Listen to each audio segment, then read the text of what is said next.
Welcome back, ladies and gentlemen. Today we have some stories from Malicious Compliance. The first deals with a lawyer who decides he wants to piss off his neighbors and ends up owing $50,000 per year. The second deals with a young woman reminiscing about her youth. The final is about a mathematics student getting the teacher back for his rigorous grading style. Don't forget to like and subscribe. This story is titled, "Don't Piss Off Your Farmer Neighbor, You May Have to Pay for It." So, this didn't happen to me, but an attorney that I work with regularly as part of my job. He moved from a very high Colorado area to our rural community. Sold his $2 million house, paid off and inherited from his grandparents, and bought 50+ acres with a huge house in a bedroom community that has a lot of dairy farms. He always used to say how it was much better living up here, both in terms of the lifestyle and monetarily, as his urban $2 million house had property taxes in excess of $40,000 per year. Now, in addition to the huge house, the property was mostly fields, 40-ish acres, and had a 10-acre or so large woodlot. After he moved into his new house, the attorney was approached by his neighbor, one of the area dairy farmers. The farmer told the attorney how he had a handshake agreement with the former owner of the attorney's home property. The farmer would mow the fields for hay 2 to 3 times per year and would harvest a sustainable number of trees out of the woodlot. In exchange, the former property owner got 10% of the chopped wood, which was more than enough to heat the house all year long without having to run the oil boiler for anything more than hot water. The farmer wanted to keep this arrangement going, as it had worked out well for both parties for over a decade. The attorney thought the former owner was being taken advantage of and refused to do a handshake agreement, but told the farmer to give him a week to draw up a proper contract. The farmer was not overjoyed with making this out to be more than a gentleman's agreement, but agreed to come back the following week. The attorney decided that what would be fair was that the farmer should pay him $1,000 each time he mowed the fields for hay. Since the farmer would feed the hay to his cows for free, otherwise completely ignoring that the farmer was using his own equipment and time to do the haying, and that the lawyer deserved 50% of the chopped wood. Not 10%, or at least the 50% of the revenue the farmer got from selling the excess chopped wood, again ignoring the equipment and time investment of the farmer. As you can guess, the farmer refused. This all happened in late 2019, when the fields were rather bare and the supply of chopped wood for the house was full. Well, here comes 2020 and now the fields start looking like garbage, because none of the other farmers will pay to hay the fields. In fact, after speaking with the first farmer, all of the other area farmers are unwilling to mow the fields unless the attorney pays them $1,000 per mowing. And, of course, come wintertime the attorney's woodpile is depleted and he has to use the oil boiler to heat his entire home, costing well over $300 per month in winter heating costs. Now we come to early 2021, tax prep season. The farmer, being a good and dutiful community-minded citizen, informs the town that he did not cultivate any of the attorney's land for the entirety of 2020, nor did he know of any other farmers who did. Well, as it turns out, this is a big deal, because in our state farmland is assessed at a much lower value than residential property and additionally has a separate and lower tax rate. The attorney's land had previously been entirely zoned as farmland, except for the house and a few acres of lawn around it. Now, the town sent out an assessor and rezoned the entire 50+ acres as residential, which more than tripled the taxable property value and imposed the residential tax rate rather than the much lower farm tax rate. The attorney was quite surprised and furiously told me, and everyone else we work with, all this past week how he's going to sue the town because they now expect him to pay $50,000 per year in property taxes. Wow, what an idiot. You get someone else to mow your lawn for free, give you free firewood, and you want someone to pay you for that. Don't use my bike. Okay, I'll use yours. I am the proud sister to 3 brothers who are 1 year older and 5 and 7 years younger than me. I've always been the fun sibling to the younger 2. My older brother is more of an introvert while I'm the bubbly extrovert of the family. This story takes place all the way back in the late 80s when I was 9 and my younger brother was 4.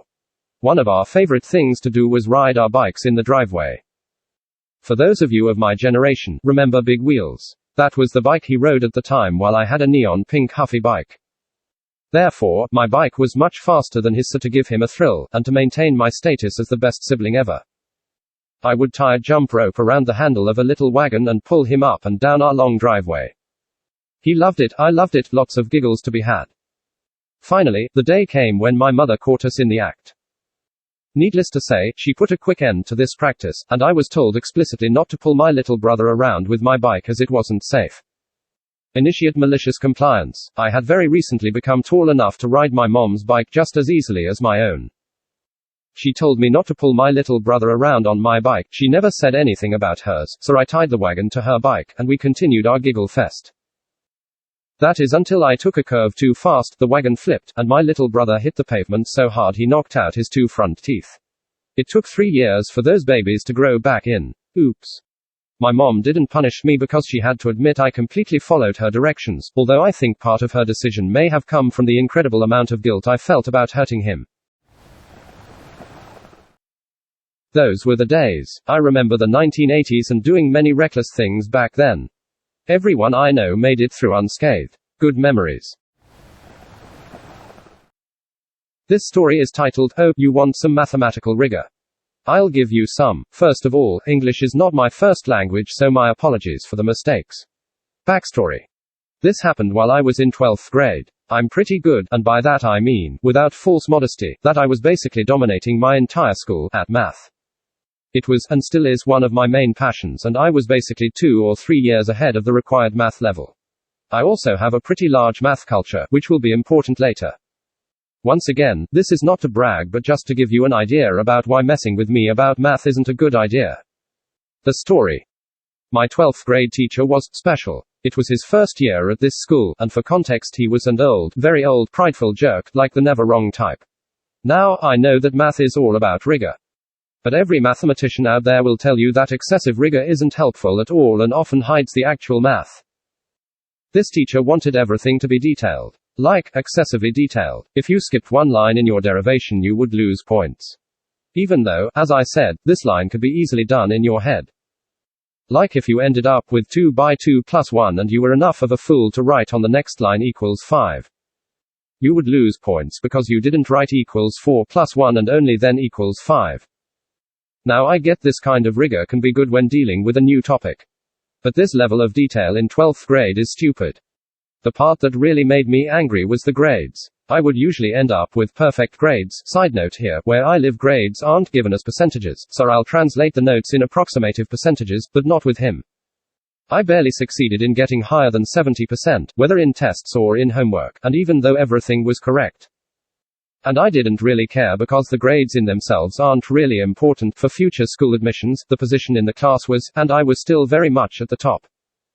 No, what made me very angry is the other students. Other side note here, I plan to become a math professor and I always helped my classmates when they had a hard time in math, explaining concepts and whatnot.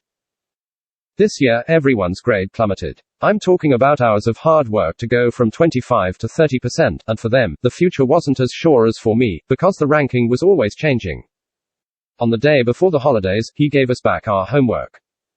I barely had a 60%, and my best friend who was struggling with the topic basic integration ended up with a 10% even though any reasonable teacher would have graded her something like 60%. The revenge. I went ballistic. The end of the year was slowly approaching, and such disastrous results could bar my friend, and a lot of other students, from getting accepted in the schools they deserved. But the teacher gave us homework for the holidays. I had 2 weeks, I have had enough of his shite, and the revenge is coming. Remember when I told you I had a lot of mathematical culture? This happens to include axioms of ZFC set theory and the work of Bourbaki.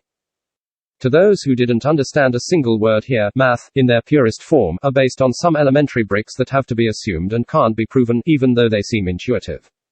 Those bricks are called axioms, and the ZFC set theory is a collection of such axioms.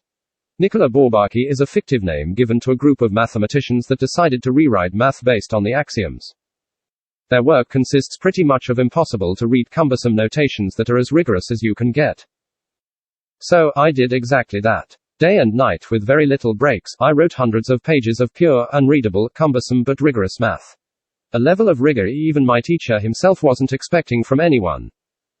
And this wasn't easy, because I had to construct the theory of integration from scratch. It was actually a nice experience because I ended up stumbling on very interesting topics, but it was exhausting. Still, after 2 weeks, I successfully completed the homework with absolute rigor. Now, I could have said absolute horseshit for most of it because I was pretty sure that he wouldn't go through all that, but it ended up being a personal challenge that I happily completed. The reaction. On the first day of class, I arrived a little bit early with my bag and a suitcase to contain this massive amount of paper, handwritten mind you. Before the teacher arrived, I took my work out of the suitcase and my classmates were confused. No one except my friend knew my plan. When the teacher arrived and asked us to bring him our homework, I let everyone else do it first and then I stood up, picked up what was my ridiculously sized homework and walked slowly to his desk. While his face was more and more puzzled with every step, I laid it down on the pile, with a big smile, and started to walk away when he interrupted me. "What is that?" I replied, "My homework." "Is there an issue?" He said, "I want to talk to you after class." All of this was expected. I knew he wouldn't confront me in front of the whole class because I already proved him wrong a couple of times before and he was way too proud to accept it. So, I went back to my desk, not without maliciously smiling to the whole class. 2 hours later, the class is finished, I go see the teacher and the dialogue went something like this. "You wanted to see me?" He replied, "Yes. This is obviously not your homework. What is this?" Now my goal was to play dumb and let him realize all by himself what I did. I said, "I don't get you. This is my homework. What's the issue?" He responded, "This isn't possible. It is way too massive. For the last time, what is this?" He was boiling with anger from my apparent lack of understanding and this was glorious. I replied, "Well, it wasn't easy. Sure, it's a lot, but it is my homework, sir." Realizing this wasn't going anywhere, he told me to go. When I burst out of the room, everyone basically jumped on me to ask what was going on. I explained to them everything and we were all laughing our asses off when the teacher left the classroom, even more puzzled. The aftermath. 3 things I didn't tell you about this teacher. First, he prides himself with grading our papers as fast as possible, sometime in one evening. Second, nobody likes him. And by that, I mean all other teachers and administration despise him. Teachers, because he is messing with our grades, administration, because he is an endless source of complaints. Third, holiday homework is worth a disproportionate amount in the final grade. On Wednesday, he gives us back our homework, but mine is missing, obviously. I ask him, "Sir, you didn't give me my work back." He looked at me with the nastiest gaze one can imagine, probably because he tried understanding what I wrote and failed.